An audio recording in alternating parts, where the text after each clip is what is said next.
კავშირის წევრი და პარტნიორი ქვეყნების პარლამენტების თავმჯდომარეების კონფერენციაზე შალვა პაპუაშვილი სიტყვით გამოვიდა. პარლამენტის თავმჯდომარის განცხადებით, საქართველოს ევროკავშირში გაწევრიანების გზის ერთგულია. პაპუაშვილის თქმით, ერი სახელმწიფოების საზოგადოებაში პატარა ქვეყნების ხმა ისევე უნდა ისმოდეს, როგორც სხვა დანარჩენის, რადგან სიმართლე მხოლოდ რაოდენობით არ იზომება. დღესდღეობით, როდესაც ევროპა სერიოზული გამოწვევების წინაშე დგას ფედერალიზმისა და ეროვნული სუვერენიტეტის თაობაზე დებატები კონცენტრირებული უნდა იყოს ინტეგრაციის სიკეთეების მაქსიმიზაციაზე და ამავდროულად წევრი ქვეყნების ავტონომიისა და ტრადიციების პატივისცემაზე. ევროპული კავშირის ცენტრალური სტრუქტურების ზედმეტმა გაძლიერებამ შესაძლოა ხელი შეუშალოს ისეთი გადაწყვეტილებების მიღებას, რომლებიც სასიკეთოდ გამოხატავს თითოეული ქვეყნის უნიკალურ პოლიტიკურ, ეკონომიკურ და კულტურულ ასპექტებს. საქართველოს ერთგულია ევროკავშირში გაწევრიანების გზის. მე წარმოვადგენ ხელისუფლებას, რომელმაც ყველაზე მეტი გააკეთა ევროკავშირში გაწევრიანების პროცესში საქართველოს წინსვლისთვის. ამავდროულად პარლამენტის გადმოსახედიდან ჩვენ ევროპული ინსტიტუტების მხრიდან გაუგებარი მოპყრობის მომსწრენი გავხდით.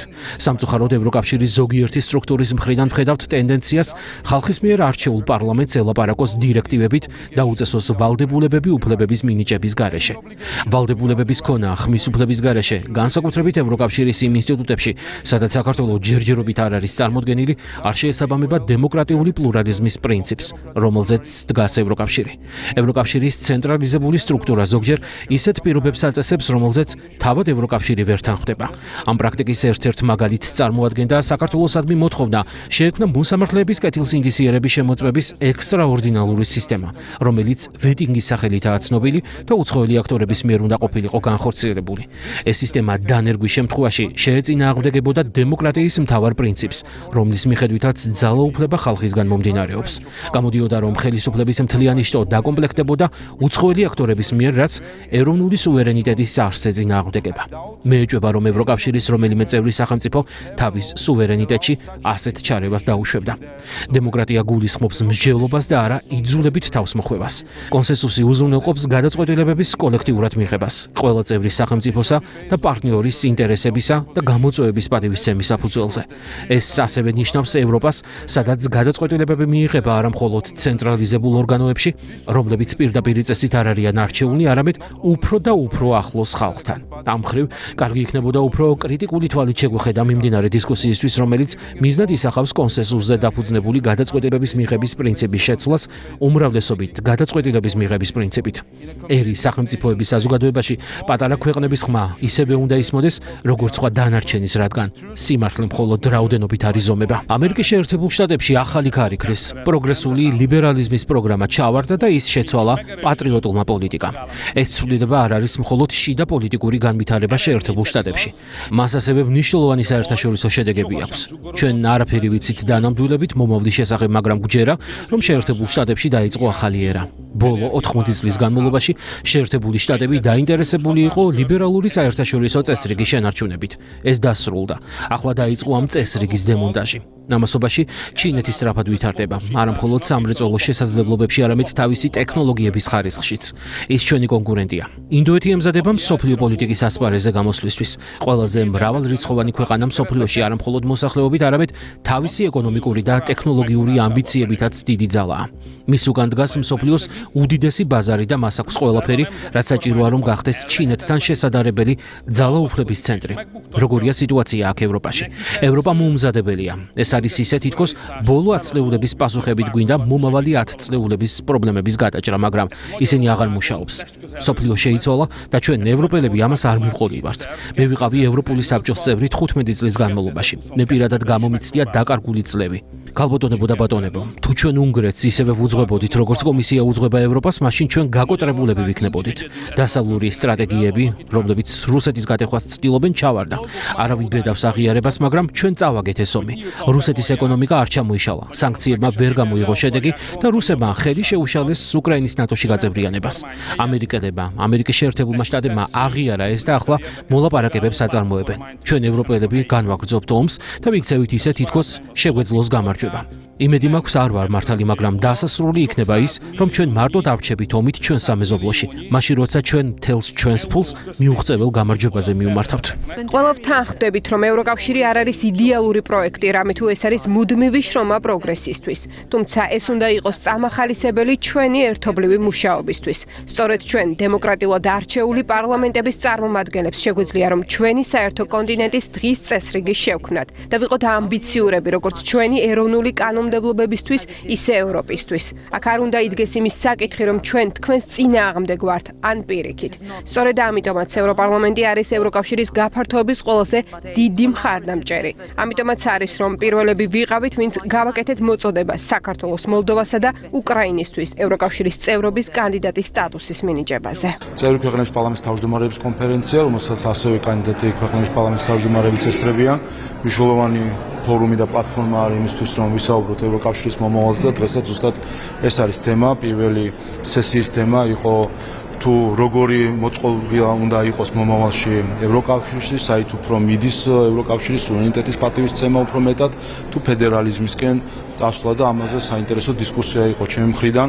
ვისაუბრე იმ გამოცდილებაზე და იმ მოლოდინებს, რომელიც ქართულ ხალხს აქვს, უპირველეს ყოვლისა, ჩვენი მოლოდინი არის, რომ ევროკავშირი ეს უნდა იყოს მრავალფეროვნების კავშირი და შესაბამისად ყველა ერის, ყველა კულტურის, ყველა სახელმწიფო როგორც ინტერესები, ისევე ხმა უნდა იქნეს გაგონილი. ამ მხრივ ჩვენ მათ შორის აღვნიშნე, რომ ვუყურებთ და ვაკვირდებით იმ დისკუსიას, რომელიც მიმდინარეობს ევროკავშირის შიგნით კონსენსუსის სისტემის ჩანაცვლებისა უმრავლესობით, რაც ჩვენი აზრით დამაფიქრებელია იმ მხრივ, იმიტომ რომ განსაკუთრებით პატარა ქვეყნებს არ მისცემს ხმის უფლებას, არადა სიმართლე ჭეშმარიტება არ გაიზრდება ამ შემთხვევაში ქვეყნის სიდიდით და ამიტომ მნიშვნელოვანი არის და ამ მხრივ სხვა ქვეყნებსაც, რომლებიც თქვათ ზომით არ არიან იმდენად დიდი, როგორც ზოგიერთი ევროკავშირის წევრი, ქონდათ ამ მხრივ საკუთარი მოსაზრებები. ასევე ვისაუბრე იმაზე, რომ მნიშვნელოვანია ევროკავშირმა განსაკუთრებით კანდიდატ ქვეყნებთან მიმართებაში პატივისცეს დემოკრატიულ ლეგიტიმაციას, რომელიც ხალხიდან მომდინარეობს. საქართველოში ქართველი ხალხი განსაზღვრავს მისი სახელმწიფო შტოების შემადგენლობასაც და მოწყობას. ამ მხრივ ვისაუბრე ეგრეთ წოდებული ვეტინგის სისტემის თავისმოხვევის მავნე მცდელობაზე, რომელიც თავის მხრივ გულისხმობდა, რომ ქართულ ხალხს მისი ერთ-ერთი შტოს სასამართლო ხელისუფლების ჩამოყალიბება უნდა დაეთმო უცხო ქვეყნის წარმომადგენლებისთვის და ამ მხრივ ესეც თავის მხრივ ეწინააღმდეგება სუვერენიტეტის პრინციპს და ამ გონია, რომ ევროკავშირის რომელიმე წევრმა ქვეყანამ მისცეს შესაძლებლობა სხვა წევრ ქვეყანას ან სხვა ინსტიტუციას ჩაერიოს მისი ქვეყნის ერთ-ერთი სახელმწიფო შტოს ჩამოყალიბებაზე. ასე რომ ამ მხრივ შევეცადეთ, რომ ჩვენ ეს აქცენტები ამ აქცენტებისთვის გაგვსახავს. გამოსვლისას რობერტ მეცოლამ თქვა, რომ ევროპარლამენტი მზადავს მხარს უჭერს აქტიურ მხარდამჭერი არის გაფართოების პოლიტიკის და მან სწორედ ამ კონტექსტში ახსენა საქართველოს, ახსენა ასე უკრაინა და მოლდოვა და თქვა, რომ ამ პროცესს მხარს უჭერს. დღეს როგორ გამოიხატება ქვეყნის მიმართ ეს მხარდამჭერა? თავისთავად ზოგადი კონტექსტი მათ შორის კოლეგებთან საუბრის დროს ამ მხრივ არის სრული მხარდაჭერა საქართველოს ევროპული გზისა.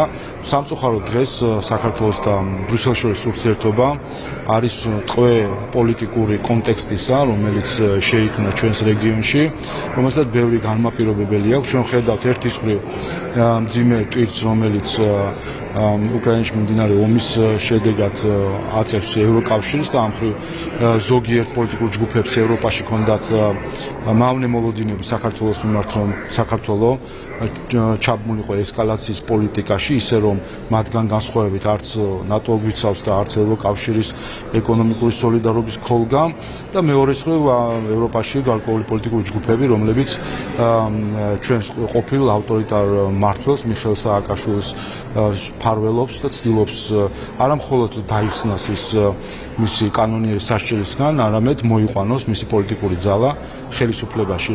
აი ეს ორი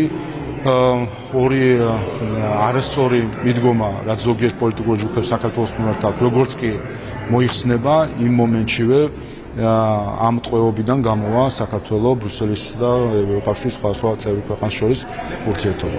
ბატონო შალვა, ვიქტორ ორბანის სიტყვით გამოსვლაზეც მინდა კითხოთ. მან თქვა, რომ მსოფლიოში ახლა დაწყებულია ცვლილებები, რომ ამერიკის შეერთებულ შტატებში სხვა პოლიტიკური ქარიქრის და ამ კუთხით ისაუბრა, რომ ახლა ეკონომიკურ ჰაბს წარმოადგენს ჩინეთი და ინდოეთი. ამ კუთხით როგორ შეაფასებთ მაშინ, როდესაც საქართველოს ჩინეთთან თანამშრომლობის კუთხით აკრიტიკებენ ხშირად. და ერთ დამამატებ თქვა, რომ ევროპას ჭირდება ძლიერი ლიდერები და ახალი სტრატეგია. თავისთავად ერთი, რასაც მთელი მსოფლიო აკვირდება, განსაკუთრებით ახალი ამერიკის შეერთებულ შტატების ახალი ადმინისტრაციის პირობებში, არის ის, რომ ხდება ყალბი იდეოლოგიების მსხრევა, რომელსაც წლების განმავლობაში თავსახობდნენ განსაკუთრებით ევროპულ საზოგადოებას და ამ მხრივ ხედავთ გამოფხიზლებას ევროპის შიგნითაც. როდესაც საზოგადოება ხვდება უკვე, რომ როგორც ამას მიხვდა ამერიკელი საზოგადოება, რომ აბსოლუტური ყალბი იდეოლოგიები, ლიბერალიზმის არასწორი გაგება და საერთო ჯამში, ასე ვთქვათ, ორველისერული მიდგომები, როდესაც ხდებოდა ჩანაცვლება ნამდვილი ღირებულებებისა, ყალბი ღირებულებებით, ეს ეპოქა დასრულდა და მნიშვნელოვანია, რომ ამას თვალი გაუსწოროს ყველა ხელისუფლებამ ევროკავშირის შიგნით. რაც შეეხება სამომავლო კონსტრუქციას, ამ მხრივ ხედავთ ასევე ძრებს, რომელიც სოფლიოში ხდება, როდესაც დაიწყო რუსეთის აგრესიული ომი უკრაინის წინააღმდეგ, იმ მომენტშივე ითქვა, ეს იყო ტექტონიკური გეოპოლიტიკური ძვრები, საით მივყავართ ამ და სად მიგვიყვანს ეს გეოპოლიტიკური ძვრები რთულია წინასწარმეტყველო, თუმცა ჩანს, რომ ევროპაში ბევრი დღესაც არ არის მზად, რომ შეხვდეს ამ საკითხს სერიოზულად იმ მხრივ, რომ კომპეტენტური პასუხები ქონდეს იმ გამოწვევებზე, რომელიც ამ გარემოებამ შექმნა. ხედავთ ძალიან ზედაპირულს, ზოგიერთ შემთხვევაში თავქარიან პოლიტიკას და მიდგომებს ზოგიერთი ევროპელი ლიდერის მხრიდან და ამ მხრივ დასაფასებელია, რა თქმა უნდა, პრემიერ-მინისტრ ორბანის მოწოდება მათ შორის დღეს ამ ფორუმის წინაშე, რომ სრული პასუხისმგებლობის და გააზრებით მიუდგეს ყველა ხელისუფალი და რაც მთავარია საკუთარი ხალხის ინტერესებიდან გამომდინარე მიუდგეს იმ გეოპოლიტიკურ გამოწვევებს, რომელიც ბოლო 3 წლის განმავლობაში წარმოიშვა. ბატონო შალვა, ევროპის დღეზე ჩვენ ნახეთ, რომ ჩვენს კოლეგას თავს დაისხა კრემლიდან დაფინანსებული ელენა ხოშტარია ამ დრომდე დუმს ამ საკითხთან დაკავშირებით საელჩო როგორც ბრიტანეთის ასევე ევროკავშირის წარმომადგენლობა ჩვენ გვახსოვს რომ რამდენიმე კვირის წინ მათ შორის ბრიტანეთის ელჩი მედია სტანდარტებზე საუბრობდა საქართველოში. თქვენი პასუხი რა იქნება და როგორ შეაფასებთ? რა თქმა უნდა, როდესაც ევროკავშირის დღეზე ევროკავშირის მიერ მოწყობილ ღონისძიებაზე თავს ესხიან მედიას, ეს აჩვენებს ევროკავშირის საელჩოს ღირებულებით კრახს. როდესაც ამ თავდასხმაზე რეაგირება არ ხდება. შეიძლება ექსცესები მოხდეს ყველგან, თუმცა როდესაც უჩუმდება ევროკავშირის საელჩო ამ თავდასხმას ჟურნალისტზე, ეს აჩვენებს, რომ ის ამითი ითმენს, თვალს ხუჭავს და რაც ყველაზე სამწუხარო, ამითი ახალისებს ჟურნალისტებზე თავდასხმას, მათ შორის ამ თავდასხმაში მონაწილეობდნენ ევროკავშირისგან დაფინანსებული ადამიანები. ასე რომ სამწუხარო ტენდენცია ჩამოყალიბდა ევროკავშირის საელჩოს მხრიდან, რომელიც დღეს სამწუხაროდ იქცა როგორც სიძულვილის ენის, ისე რიგ შემთხვევაში ძალადობის წამახალისებლად, როდესაც მისი დაფინანსებული ადამიანები არიან ჩართული ძალადობაში, სიძულვილის ენაში, დეზინფორმაციის გავრცელებაში და ამაზე არათუ თვალს ხუჭავს უბრალოდ, საერთოდ არ რეაგირებს, რაც საბოლოო ჯამში ახალისებს ძალადობას და სიძულვილეს. რამდენიმე თემა მექნება, ბატონ შალვა, ერთ-ერთი არის თვითმმართველობის არჩევნები, ერთის მხრივ ოპოზიციის წარმომადგენლები ამბობენ, რომ ბოიკოტის ნიშნად არ მიიღებენ მონაწილეობას, მაგრამ ხედავთ მათ მხრიდან გარკვეულ მზადებას. ყოველ შემთხვევაში რეგიონების მიმართულებით, მათ შორის არის ლევო. როგორ ფიქრობთ, ოპოზიცია მიიღებს თუ არა არჩევნებში მონაწილეობას და თუ მიიღებს, მაშინ როგორ გადანაწილდება ძალთაბანზე, ვის რა რესურსი აქვს ახლა ამ პროცესში? მე როგორც ვაკვირდები ლელომ და პარტია საქართველოსთვის უკვე დიდად აღარც ცდილობენ რომ ასე ვთქვათ მოიტყუონ ადგილობრივ თვითმმართველობის არჩევნებში მათი მონაწილეობა არ მონაწილეობის საკითხებზე, განაცხადეს პირდაპირაც რომ ბოიკოტს არ უცხადებენ, ასე რომ კარგია თუ საბოლოო ჯამში ამ ტყუილს თავს დაანებებენ, უпростоს ყოვლისა საკუთარ ამომრჩევლებს ატყუებენ, თავს ჟანადარკად აჩვენებენ, სინამდვილეში ჩვეულებრივად იყურებიან პოლიტიკური თანამდებობისკენ, რა შეიძლება მოიპოვონ ადგილობრივ თვითმმართველობის არჩევნებზე. ასე რომ საბოლოო ჯამში მათი გადასაწყვეტია მთავარი ჩვენთვისაც არის მნიშვნელოვანი, ჩვენ საზოგადოებას მათ შორის მათ ამორჩევას პარტიები არ ატყუებდნენ და ამ ტყუილს რაც უფრო მალე დაასრულებენ და თუ კი გამბედაობა აქვს თუ პირდაპირ თქვან და თავში ნაცარი არ აყარონ საკუთარ ამორჩევას, ეს რა თქმა უნდა მხოლოდ კარგი იქნება. მეორე მხრივ მე ზოგადად მივესალმებოდი, რაც უფრო ნაკლები ექსტრემისტული პარტია მიიღებს მონაწილეობას არჩევნებში, მithut რომ კარგი, ექსტრემისტებს არაფერი ესაქმებათ როგორც პარლამენტში, ისე ადგილობრივ თვითმმართველობაში. ასე რომ ერთიც და მეორეც საერთო ჯამში მათ მონაწილეებს არ მიიღება კარგია დემოკრატიისთვის, ვინაიდან საბოლოო ჯამში საბოლოოდ ჩაიხსნებიან ყოველგვარი პოლიტიკური ცხოვრებიდან, მონაწილეობას თუ მიიღებენ, ესეც კარგია, იმიტომ რომ კიდევ ერთხელ საზოგადოება განაჩენს გამოუტანს არჩევნებს. არჩევნების ნაწილს შეკითხავთ, სალობე სამადაშვილი ამბობს, რომ მთავარი არის ის, რასაც ამბობს ევროპა 2020 წელს, როდესაც არჩევნები გაყალბდა, ევროპას არ სურდა ხელახალი არჩევნები, ახლა სურსო. რატომ არის ოპოზიციისთვის საკუთარ ამორჩევლზე მნიშვნელოვანი ევროკავშირის ნათქვამი და აი არჩევნების გაყალბების ნაწილშიც რომ შეაფასოთ მისი პოზიცია? საერთო ჯამში ეს აჩვენებს ერთ რამეს, რომ მთლიანი ოპოზიცია შეკრული არის, ოპოზიცია შეკრა ერთმა გამონათქვამა, ცალფეხზე დგომა, რომელიც ასე კარგად მოერგო ჩვენს რადიკალურ ოპოზიციას. ცალფეხზე დგომა არის მათი წესი და ნირი. სინამდვილეში ეს არის ხალხი, რომელიც ვერ გამოვიდა საბჭოთა აზროვნებიდან და ზუსტად ეს არის მათთვის, მათ უბრალოდ მოსკოვი ჩაანაცვლეს ბრიუსელით ან სხვა დედაქალაქით, როგორც საბჭოთა კავშირის დროს ელოდებოდა ზოგიერთი ინსტრუქციებს მოსკოვიდან, ახლა ელოდებიან ინსტრუქციებს ბრიუსელიდან. ეს არის სინამდვილეში 21 საუკუნეში საბჭოთა მენტალიტეტის ხალხი არის რადიკალურ ოპოზიციაში, რომელსაც აქვს ჩვეულებრივი ცალფეხზე მდგომი მონური მენტალიტეტი. ასე რომ ამას ხედავს ჩვენი საზოგადოება და იმიტომაც არიან ისინი მუდმივი ლუზერები არჩევნებში. კითხავთ მე დაპირისპირებაში, რომელიც იკვეთება ოპოზიციაში, რამდენიმე დღის მოხდა დაპირისპირება, როდესაც ნაცმოძრაობის წარმომადგენელი გააძევეს აქციიდან, ბანერი დაახიეს თავზე. ეს რეალურად ამ პროცესებში როგორი არის ნაცმოძრაობის როლი, მათ შორის სააკაშვილის როლი და ზოგადი კონტექსტი ოპოზიციის? მე მივესალმებ იმას, რომ სააკაშვილის ბანერი გამოჩნდა ამ აქციებზე. დიდი ხანია მე მოუწოდებ ამგვარი ღონისძიების მონაწილეებს თქვან, ვის მისცეს ხმა. აი გამოვიდა ნაცების ნაწილი და თქვენს ვის მისცეს ხმა. აბა სხვებმას თქვენთ, ვის მისცეს ხმა. საქმე იმაშია, რომ დღემდე არც ერთ მონაწილეს არ უთქვამს ვის მისცა ხმა, იმიტომ რომ ცხენია. რა თქმა უნდა, სირცხვილია, როდესაც ხმა მიეცი ნაცმოძრაობას, გვარამიას, ლელოს, გახარიას, როცა ხმას აძლევ ნაცებს, მოღალატეებს, ადამიანებს, რომლებსაც წამების სისტემა შეხვდეს, ეს როგორ შეიძლება ვინმე საამაყო იყოს. ამიტომ კარგია რომ გაბედეს ახლა უშუალოდ პარტია ნაციონალურ მოძრაობის ამორჩევლებმა და თავის იდენტიფიცირება მოახდინეს. ახლა სხვებსაც მოუწოდებ გვერდზე გადადონ ჯო უილსონი და სხვისი პლაკატები და დაიჭირონ იმ ლიდერების პლაკატები, რომელსაც მათ ხმა მისცეს. რატომ ცხენიათ ამ ყველაფერს? იმიტომ რომ სამარცხვინო არის, რა თქმა უნდა, სამარცხვინო იქნება, როდესაც ისინი აღიარებენ სინამდვილეში რა არის მათი ღირებულებები. იმიტომ ამით ხო აჩვენებენ ადამიანი, რომელსაც გვარამიას მისცა ხმა, იმ ღირებულებებზე როგორ უნდა ელაპარაკოს. ადამიანი, რომელმაც ლელოს დადასტურებულად თაღლითების პარტიას, დადასტურებულად პარტიას, რომელიც მილიარდ ნახევარის წართმევას ცდილობდა თავისი ამორჩევლის ჯიბიდან, რო იტყვის რომ ამათ მიმეცი ხმაო, როგორ შეიძლება ეს მიმეცი საამაყო იყოს და როგორი შეიძლება ეს იყოს არ იყოს სამარცხვინო, როდესაც ადამიანი იტყვის რომ გახარიას მისცა ხმა, რომელმაც აღიარა ფაქტობრივად საგამოძიებო კომისიაზე, რომ უცხო ქვეყნის ელჩის მითითებით გადადგა უმაღლესი პოლიტიკური თანამდებობიდან. ასე რომ ყველამ კი არ იჩხუბონ ვისი პლაკატი უჭერს, ყველამ დაიჭიროს და უნდათ გულზე დაიკიდონ თავისი ლიდერების პლაკატი და დაგვენახონ ერთი ვინ არიან.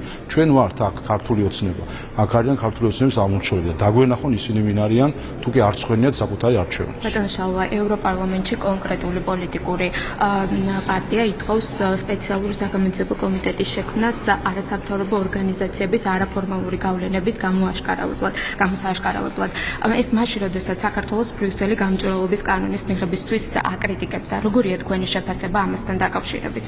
რაც არ უნდა ჭირი მალოთ, ჭირი თავს არ დამალავს და ეს ჭირი გამოავლინა ამერიკის შეერთებული შტატების ახალმა ადმინისტრაციამ, როდესაც ამხილა USAID-ის და სხვათა თაღლითური სქემები, რომლითაც ფინანსდებოდა პროპაგანდა, დეზინფორმაცია, დემოკრატიისთვის ძირის გამოტყრა და რა თქმა უნდა ეს თუ კი ამერიკული დაფინანსება იყო ამ სენით შეპყრობილი, აქ თავისთავად იგულისხმება აპრიორი უკვე რომ ევროპული დაფინანსება ზუსტად ამ სენით იქნება და შეპყრობილი. სამწუხაროდ ამაზე თვალს ხუჭავენ, სამწუხაროდ ევროკავშირის საელჩო საქართველოში ნაცვლად იმისა რომ აქედან დასკვნები გამოიტანონ და გახდნენ გამჭვირვალენი ქართული ხალხის მიმართ, არათუ თვალს ხუჭავენ, არამედ უბრალოდ აიგნორებენ ამ საკითხს და უფრო კიდე მეტად გამჭვირვალე დაფინანსებია. სულ ახლა ნახეთ საფრანგეთის საელჩომ ნაციონალური მოძრაობის ლიდერებს მისცა ფული და ქართულ ხალხს გვეუბნება რომ უნდა დახაზონ ტურისტული მარშრუტები.